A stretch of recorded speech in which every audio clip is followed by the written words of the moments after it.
สี่คิ้วขยับเข้าหาเป็นคิ้วเตะขวาน้ำหนึ่งเตะขวา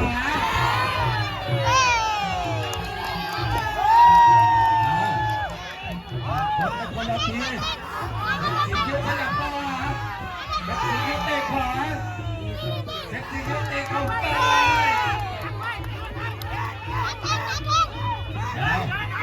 ไปยกครับทำได้ตอนนี้